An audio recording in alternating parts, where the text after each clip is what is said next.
Hello ನಮಸ್ಕಾರ ಎಲ್ಲರಿಗೂ. ದಿನದಿಂದ ದಿನಕ್ಕೆ ಬಿಸಿಲು ಜಾಸ್ತಿ ಆಗ್ತಾ ಇದೆ.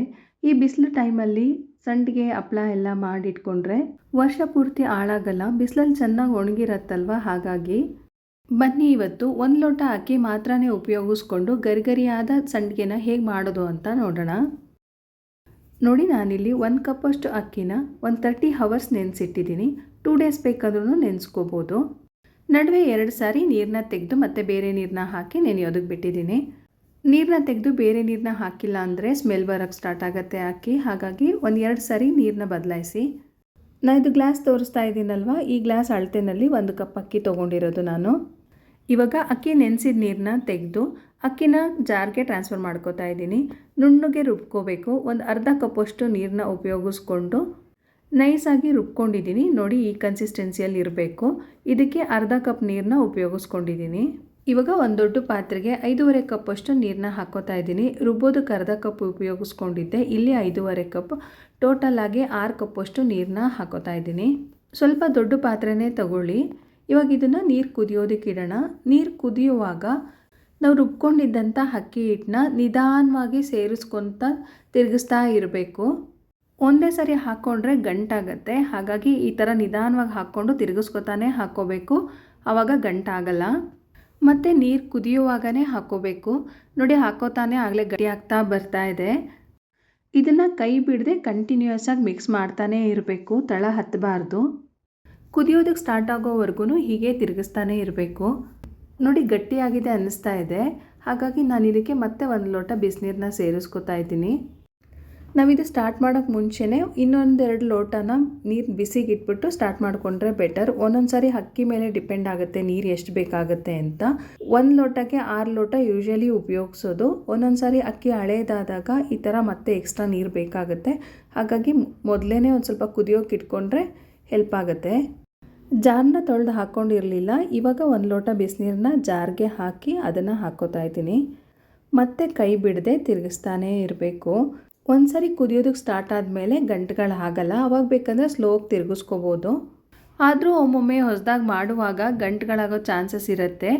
ಹಾಗೇನಾದರೂ ಆದರೆ ಒಂದು 15 ನಿಮಿಷ ಚೆನ್ನಾಗಿ ಬೇಯಿಸ್ಕೊಳ್ಳಿ ಹಿಟ್ಟನ್ನ. ನಂತರ ಸ್ವಲ್ಪ ತಣ್ಣಗಾದ ಮೇಲೆ ಮಿಕ್ಸರಲ್ಲಿ 1-2 ರೌಂಡ್ ಹಾಕ್ಕೊಳ್ಳಿ. ಮತ್ತು ನಾರ್ಮಲಾಗಿ ಹಿಟ್ಟು ಥರನೇ ಆಗುತ್ತೆ. ಆಮೇಲೆ ಸಂಡಿಗೆ ಮಾಡ್ಕೋಬೋದು. ಕುದಿಯೋದಕ್ಕೆ ಸ್ಟಾರ್ಟ್ ಆದ ನಂತರ ಒಂದು 10 ನಿಮಿಷ ಬೇಯಿಸ್ಕೋಬೇಕಾಗತ್ತೆ ಹಿಟ್ಟನ್ನ. ನೋಡಿ, ಕುದಿಯೋದಕ್ಕೆ ಸ್ಟಾರ್ಟ್ ಆಗಿದೆ. ಇವಾಗ 1 ಟೇಬಲ್ ಸ್ಪೂನಷ್ಟು ಉಪ್ಪನ್ನ ಸೇರಿಸ್ಕೊಂಡು ಮಿಕ್ಸ್ ಮಾಡ್ಕೋತಾ ಇದ್ದೀನಿ. 1 ಗ್ಲಾಸ್ಗೆ 1 ಟೇಬಲ್ ಸ್ಪೂನ್ ಸಾಕಾಗತ್ತೆ ಉಪ್ಪು. ನೋಡಿ, 10-12 ನಿಮಿಷ ಆಗಿದೆ ಕುದಿಯೋದಕ್ಕೆ ಸ್ಟಾರ್ಟ್ ಆಗಿ. ಇವಾಗ ಸ್ಟವ್ನ ಆಫ್ ಮಾಡಿಕೊಂಡು ಕೆಳಗಡೆ ಇಳಿಸ್ಕೋತಾ ಇದ್ದೀನಿ ಪಾತ್ರೆನ. ಇವಾಗ 1 ಟೇಬಲ್ ಸ್ಪೂನಷ್ಟು ಜೀರಿಗೆ, 1 ಟೀ ಸ್ಪೂನಷ್ಟು ಚಿಲ್ಲಿ ಫ್ಲೇಕ್ಸ್ನ ಹಾಕಿ ಮಿಕ್ಸ್ ಮಾಡ್ಕೋತಾ ಇದ್ದೀನಿ. ಮೊದಲೇ ಜೀರಿಗೆ ಚಿಲ್ಲಿ ಫ್ಲೇಕ್ಸ್ನ ಸೇರಿಸ್ಕೊಂಡ್ರೆ ಕಲರ್ ಜಾಸ್ತಿ ಬಿಟ್ಕೊಳ್ಳುತ್ತೆ, ವೈಟಾಗಿ ಬರಲ್ಲ ಸಂಡಿಗೆ. ಹಾಗಾಗಿ ಇಳಿಸಿದ ಮೇಲೆ ಸ್ವಲ್ಪ 1-2 ನಿಮಿಷ ಆದ ನಂತರ ಸೇರಿಸ್ಕೊತಾ ಇದ್ದೀನಿ. ಚಿಲ್ಲಿ ಫ್ಲೇಕ್ಸ್ ಬದಲಾಗಿ 3-4 ಹಸಿಮೆಣಸಿಕಾಯಿನ ಚೆನ್ನಾಗಿ ಪೇಸ್ಟ್ ಮಾಡಿಕೊಂಡು ಕೂಡ ಸೇರಿಸ್ಕೋಬೋದು. ಹಸಿಮೆಣಸಿಕಾಯಿ ಪೇಸ್ಟ್ ಯೂಸ್ ಮಾಡೋದಾದರೆ ಕುದಿಯುವಾಗ ಉಪ್ಪನ್ನ ಸೇರಿಸ್ಕೋತೀವಲ್ವ, ಆ ಸ್ಟೇಜಲ್ಲೇ ಪೇಸ್ಟ್ನ ಕೂಡ ಸೇರಿಸ್ಕೊಂಡು ಮಿಕ್ಸ್ ಮಾಡ್ಕೋಬೇಕು.